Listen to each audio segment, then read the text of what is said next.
안녕 여러분. 오늘 문법의 두 번째 시간입니다. 오늘 문법은 1학년, 3학년 모두 함께 1학년, 2학년, 3학년 모두 함께 문법 공부와 문법 수업을 어떻게 해야 되는지 대해서 알아봅시다. 자, 선생님이 제목을 썼는데 나도 문법의 신이 될 수 있다. 문법은 생각보다 정말 쉬운 거거든. 근데 그 뿌리를 잘 내리면 되고 있고, 그리고 진짜 이 길을 따라서 선생님이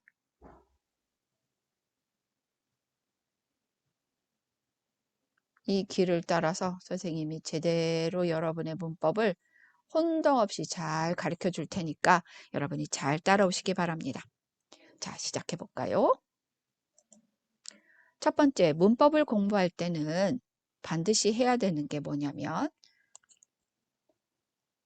선생님이 설명해 주시는 개념의 문법을 정확히 이해해야 합니다. 여러분 중학생들을 가만히 쳐다보면 수업 시간에 선생님 말을 안 듣는 게 습관이 돼 있어.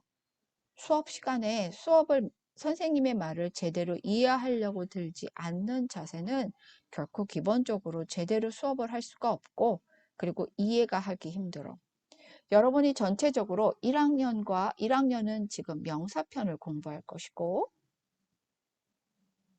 2학년, 3학년은 즉 명사편 중에서도 투부정사의 명사 파트를 공부하게 될 것입니다. 자, 우리의 수업의 상태는 여러분이 품사를 공부하고 두 번째는 투부정사나 지금 명사 파트를 공부하게 되거든요. 그래서 첫 번째, 이렇게 개념을 이해하는 작업을 해야 됩니다. 개념에서는 선생님이 도대체 어떤 개념이냐라고 하는데, 이렇게 명사를 공부하게 된다면 당연히 명사 집안에서 할 수 있는 주어, 목적어, 보어를 구별할 수 있는 것, 즉 이것이 개념을 이해했다라고 말할 수 있겠죠. 자, 그러면 선생님들이랑 수업하면서 여러분이 첫 번째 개념 이해하시는 겁니다. 개념만 이해하면 여러분은 내신이나 그 밖에 모든 시험에서 60%가 완성됩니다. 개념을 이해 못하면 60점 미만으로 되는 거야. 자, 그 다음 볼까요? 두 번째는 이제 개념을 이해했다면 개념 갖고는 선생님이 20%가 이해된다고 했죠. 두 번째는 이제 외워야 되는 암기 부분을 분리하셔야 됩니다. 개념과 암기 부분은 분명히 서로 분리돼 있고, 그리고 개념이 더 큰 의미라면 암기의 파트는 조금 더 디테일한 의미가 되죠. 선생님이 누누이 말했지만 암기 파트 중에 만약에 1번부터 10번까지 암기해야 되는데 본인이 슬쩍 건드려서 3개 암기한 사람, 혹은 4개 암기한 사람, 혹은 8개 암기한 사람들이 있어. 그런데 시험 문제에 암기하는 2가지가 나오면 여러분은 공부의 효과를 알 수가 없는 거야. 그래서 암기 파트가 나온다라고 하면 암기 파트가 있는 파트를 철저하게 그리고 분리를 해야 외우가 되지. 그래서 반드시 분리하는 작업을 하셔야 됩니다. 1학년들의 암기 파트는 아마 복수형을 만드는 것이고, 그 다음에 2, 3학년의 암기 파트는 투부정사니까 투부정사만을 목적으로 취하는 동사, 이렇게 되지 않을까 싶은데 그 파트를 확실하게 움직이셔야 합니다. 세 번째는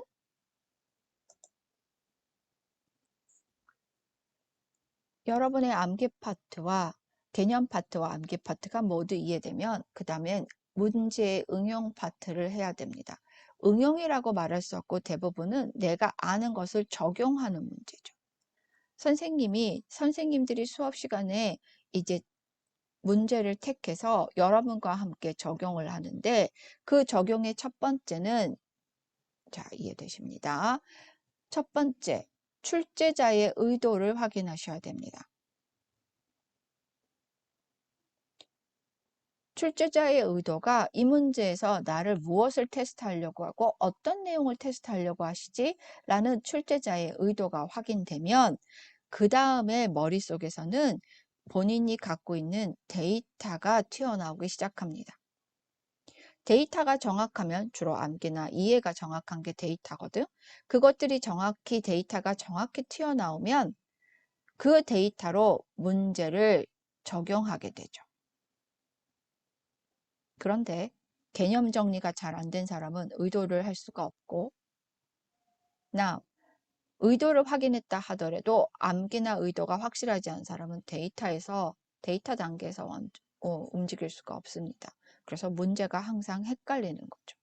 그러니까 수업 시간에 여러분은 선생님이 개념의 문제를 설명할 때는 정확히 무엇 때문이다라는 분석을 기하시고, 그다음에 제목과 연결하시고, 두 번째는 암기하는 파트를 확인하셔야 됩니다. 됐습니다. 자, 그러면 네 번째 파트는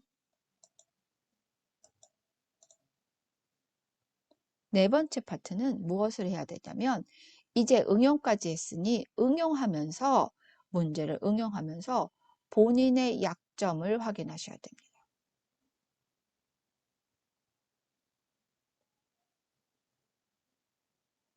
응용하면서 예를 들자면, 자, 1학년들은 선생님이 S나 ES 붙이는 단수 복수를 가리키시는 의도가 있다. 그런데 내가 어떤 것들은 되고 어떤 것들은 안 될 때 옆에다가 복수형 이런 식으로 쓰거나, 두 번째, 3학년과 2학년들은 투보정사라는 파트를 공부하게 된다면, 즉 투부정사 중에 내가 의도가 확인됐는데 이거 주어 파트 하는 거다.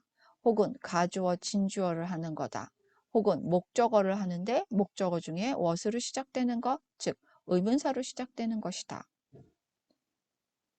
투부정사만을 목적으로 하는 것이다. 즉 근데 내가 보호 개념이 안 돼 있다. 즉 내가 좋아하는 게 아니라 내가 약한 부분을 의도적으로 표시해서, 그러면은 다시 처음부터 공부할 필요가 없잖아. 아는 건 반드시 다시 공부하는 게 아니라 거기 파트만 공부해 버리면 되는 거잖아. 그래서 데이터가 정리를 잘 되어 있다는 얘기야. 그러면 조그만 시간에 내가 완벽하게 할 수 있잖아. 됐습니다. 그래서 1번, 2번, 3번, 4번의 스텝대로 여러분이 노트를 혹은 책을 운영하셔야 됩니다. 선생님들이 책을 보잖아? 그러면 그대들이 어떻게 공부했는지가 보이거든? 그런데 모든 학생들이 이렇게 1번, 2번, 3번, 4번의 내용들이 모두 적혀 있기를 바랍니다. 그리고 인가들에서는 분명히 확인하겠죠. 자, 그럼 들어가시기 전에 하나 확인합시다. 자, 선생님이 주어 파트, 주어부와 서술부로 나뉜다고 그랬죠. 들어가기 전에 주어 파트의 메인인 품사는 명사라고 했습니다. 이 집은 주어, 목적어, 보어일을 해야 되죠. 그러면 여러분이 배우는 게 주어가 뭔지, 보어가 뭔지, 목적어가 뭔지를 확인하시는 겁니다. 명사 집안의 첫째는 명사형이죠. 두 번째 아들이 대명사입니다.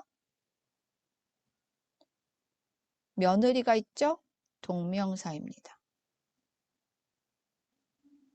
손님이 있죠? 투부정사입니다. 단어 2개 이상이 모이면 명사 구라고 있고, 문장이 주어, 목적어, 보어일을 하면 명사절이라고 했습니다. 1학년들은 명사 집안 중에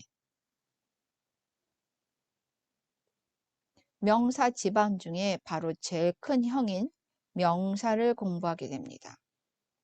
이 명사는 문장에서 주어, 목적어, 보어일을 하는 게 개념이고, 그 디테일이 명사가 있는데 도대체 뭐가 명사고, 단수 복수를 나타낼 수 있는지, 그 다음에 그 밖에 수량을 하는지, 즉 디테일한 파트를 공부하는 게 오늘의 진도입니다. 그러면 2, 3학년은 그 중에 투부정사이겠죠. 투부정사의 개념을 아시고, 두 번째는 투부정사가 명사의 집안일을 한다는 것은 문장 안에서 주어와 목적어와 보어를 구별할 수 있고 얼마든지 분석할 수 있으면 개념 정의가 끝난 겁니다. 그리고 그 밖에 투부정사에서 나오는 명사의 개념이라는 것은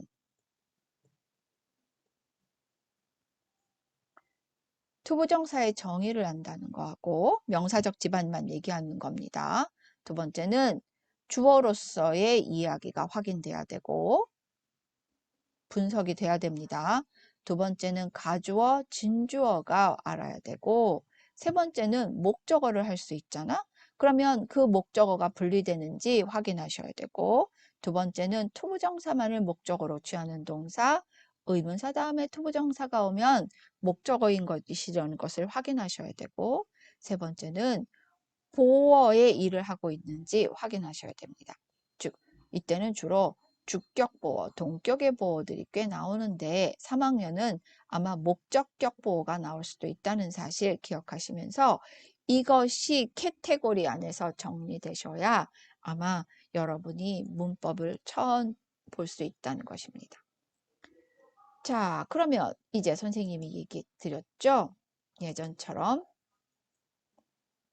교재는 투부정사나 혹은 명사나 깃대를 꽂아줘서 여기를 봐 라고 하는 상태이고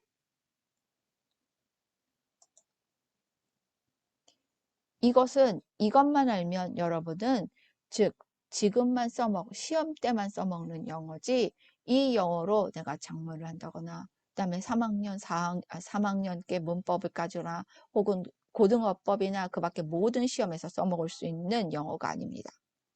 여러분은 이제 요 밑에를 보는 거죠. 그 첫 번째가 즉 문장 분석이고 주어 목적어 보호를 찾는 것이고 오늘 명사 파트를 본다면 이제 문장의 분석을 할 수 있어야 되고 개념을 이해해야 되고 그 다음에 암기가 이루어져야 되죠. 응용이 이루어져야 됩니다. 적용이. 그래서 얘를 모두 합쳐서 즉 명사 파트 중에 커다란 큰 산이야. 막 많이 써. 그 중에 명사 파트 중에 명사 집안 혹은 투부정사 집안을 이해하시게 됩니다. 그래서 하나의 산을 멋지게 완벽하게 만들면 그 파트에서는 절대 흔들림이 없습니다. 여러분이 이렇게 이해하시길 바라며 이제 수업을 시작해 보도록 하겠습니다.